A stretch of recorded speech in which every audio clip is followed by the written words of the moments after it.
Imagine sitting at dinner with two CERN physicists, one from Geneva, one from Portugal. They look you in the eyes and say, "We officially work with 17 dimensions of reality." You ask them to show you something from another dimension, and they hesitate. Then they tell you about the portal beneath the collider, a round door, like something out of Stargate. One day, an entity stepped out. Not human, indescribable. It sat down at the table with them.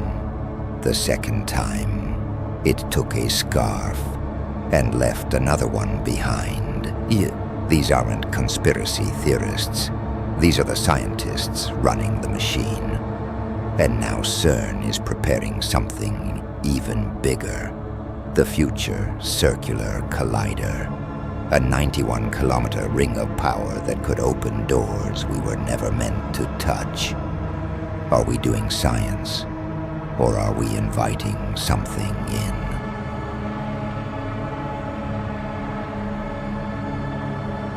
Well, an entity came from this portal, and like sat at the table.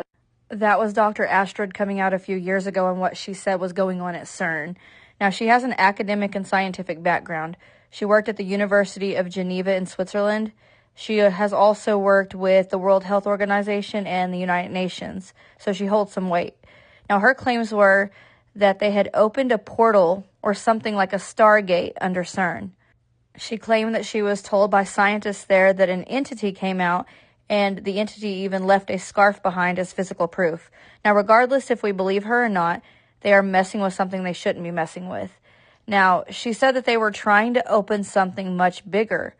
Well, this came to mind because of this, and I showed you that clip because of this. So I was sitting here, and I heard the word CERN in my head. It just popped into my head. I heard that word, and I was thinking, well, I haven't looked into CERN in a long time.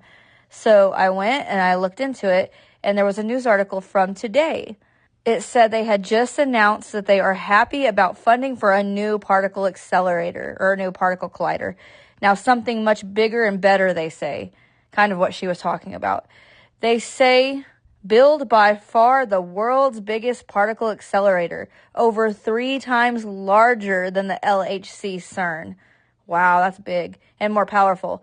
Now, the planned Future Circular Collider, called the FCC, will be voted on in 2028. It says they will be checking funding in 2028 and move forward. It also says that as of today, private donors have already pledged $1 billion towards the construction of the FCC. So the LHC CERN is expected to have fully run its course by 2040, and they want another one ready, a much more powerful one ready. They would start construction in the 2030s on the FCC. They do say that the project would start operation in the 2040s. However, we know that when they always want to speed things along, or, they need to speed things along, it might not even take that long. So who knows? And especially if, let's say, something happens to CERN sooner than that. But the late 2030s into 2040s is also when Space Weather News says that the pole shift will happen. We've all been watching the data, or however you want to say it, data on that. And that would correlate with around the same time. Now, I think it could all happen much sooner, but who's to say? Anyways, so all of these things are in Revelation, and you also have the 2030 agenda, the New World Order, the beast system, and we know CERN has its hand in Bible prophecy. It could even play a part in, like Revelation 9, the key to the bottomless pit, just a thought there. But anyways, I really do think we should pay attention to their moves on this new FCC and if they speed their plans along. Because literally everyone and everything right now has 2030 or the 2030s and 2040s in their major plans. Just something to watch.